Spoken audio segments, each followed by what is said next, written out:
Hello, नमस्कार, वंदे मातरम, सत श्री अकाल। तो नमस्कार दोस्तों, मैं हूँ उमा और उमा ब्लॉग्स में आपका स्वागत है। तो आज का टॉपिक है home visit during puerperium, means प्रसवोत्तर काल में गृह भ्रमण या होम विजिट। बच्चे का जन्म होते ही क्या माँ की जिम्मेदारी खत्म हो जाती है? बिल्कुल नहीं। असल में बच्चे के जन्म के बाद के शुरुआती सप्ताह और नवजात दोनों के लिए बहुत ही इम्पोर्टेंट होते हैं। तो आप जरा सोचिए कि एक नई माँ घर आ चुकी है, लेकिन उसे तेज ब्लीडिंग हो रही है, फीवर है, ब्रेस्ट में पेन है या बच्चा दूध नहीं पी रहा। ऐसी स्थिति में समय पर होम विजिट माँ और बच्चे की सुरक्षा में महत्वपूर्ण भूमिका अदा करती है। तो आज के इस टॉपिक में हम आपको बहुत ही आसान भाषा में बताने वाले हैं। यह टॉपिक एएनएम, जीएनएम और नर्सिंग स्टूडेंट्स के लिए एग्जामिनेशन और प्रैक्टिकल फील्ड वर्क दोनों के लिए बहुत ही इम्पोर्टेंट है, इसलिए वीडियो को स्किप नहीं करना है। पहले हम बताएंगे आपको परपीरियम क्या है। परपीरियम यानी प्रसवोत्तर काल क्या होता है? बच्चे और प्लेसेंटा के जन्म के बाद महिला के शरीर में प्रेगनेंसी के दौरान हुए बदलाव धीरे धीरे सामान्य अवस्था में लौटते हैं। इस रिकवरी पीरियड को परपीरियम या प्रसवोत्तर काल कहा जाता है। मेनली इसे लगभग 6 सप्ताह की अवधि माना जाता है। इस दौरान माँ के शरीर और मन में कई चेंजेस होते हैं, इसलिए रेगुलर केयर बहुत जरूरी है। अब मैं आपको बताऊंगी कि होम विजिट क्या है।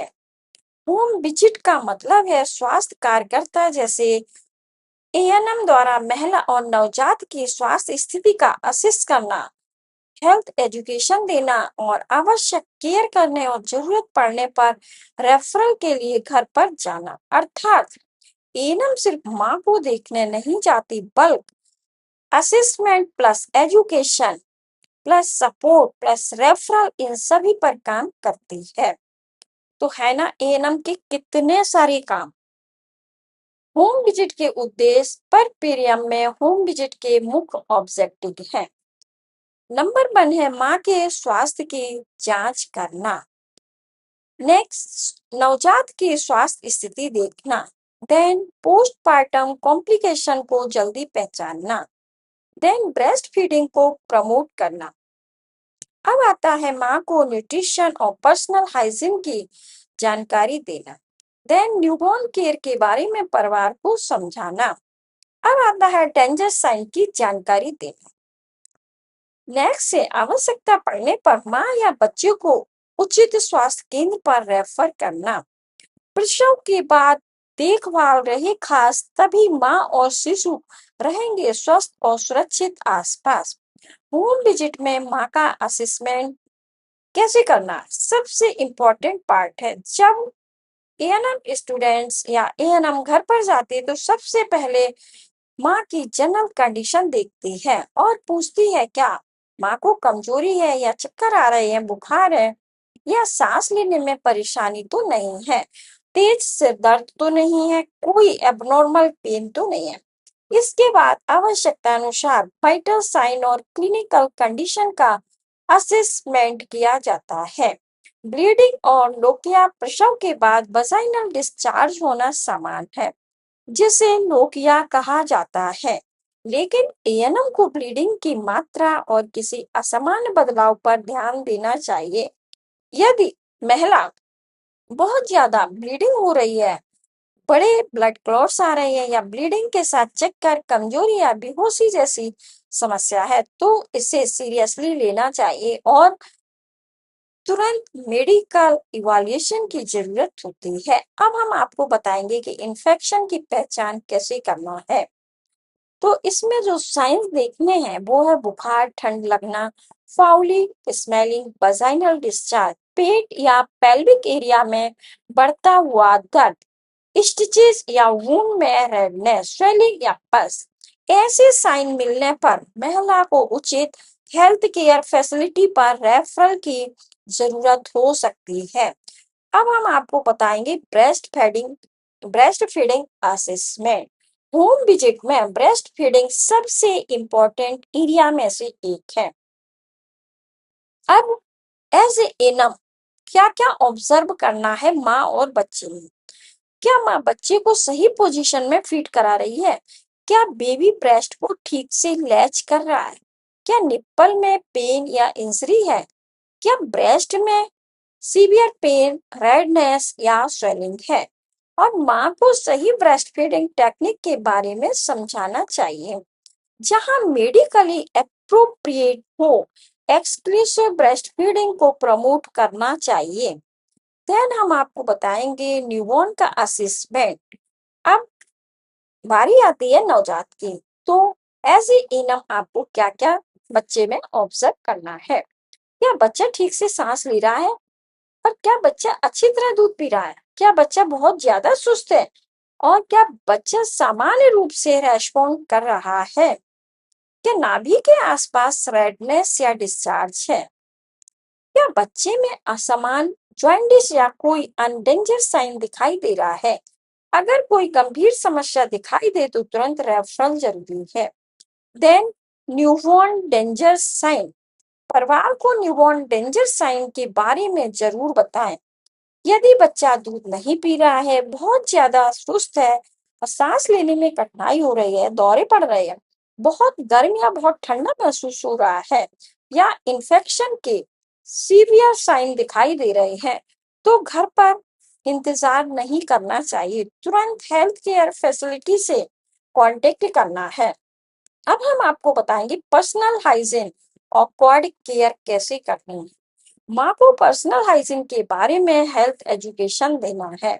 उसे साफ सफाई रखने, हाथ धोने और पेरिनियल एरिया की उचित देखभाल करने की सलाह भी देना है। नवजात की अम्बिलिकल कॉर्ड को साफ और सूखा रखने के बारे में समझाना। बिना मेडिकल एडवाइस के नाभि पर तेल, राख, मिट्टी या कोई भी घरेलू पदार्थ नहीं लगाना। अब हम आपको न्यूट्रिशन और रेस्ट के बारे में बताएंगे। प्रसव के बाद माँ के शरीर को रिकवरी के लिए पर्याप्त न्यूट्रिशन की जरूरत होती है। वो माँ को बैलेंस डाइट लेने की सलाह देना, जिसमें पर्याप्त मात्रा में क्या क्या होना चाहिए? प्रोटीन, आयरन, कैल्शियम, विटामिन और मिनरल्स। पर्याप्त फूड लेने के लिए भी प्रोत्साहित करना है। साथ ही परिवार को समझाएं कि नई माँ को पर्याप्त आराम मिले और घर के कामों में परिवार उसकी हेल्प करे। Then mother's mental health. एक नई माँ के लिए सिर्फ फिजिकल हेल्थ ही इम्पोर्टेंट नहीं है, उसकी इमोशनल और मेंटल वेलबीइंग भी जरूरी है। अगर माँ लगातार बहुत उदास रहती है, अत्यधिक चिंता करती है, बच्चे की देखभाल करने में कठिनाई महसूस होती है, या अपने बारे में परेशान करने वाले विचार व्यक्त करती है, तो इसे नजरअंदाज बिल्कुल नहीं करना है। ऐसी स्थिति में हेल्थ केयर प्रोफेशनल से सहायता लेना बहुत जरूरी है। इम्यूनाइजेशन और फॉलो अप। होम विजिट के दौरान यह भी देखना जरूरी है कि नवजात को उसके निर्धारित इम्यूनाइजेशन शेड्यूल के अनुसार वैक्सीन मिल रहे हैं या नहीं। माता पिता को वैक्सीनेशन कार्ड सुरक्षित रखने और निर्धारित तारीख पर वैक्सीनेशन कराने के लिए भी समझाना है। साथ ही माँ और बच्चे के फॉलो अप केयर के बारे में भी जानकारी देना। अब आता है फैमिली प्लानिंग काउंसलिंग।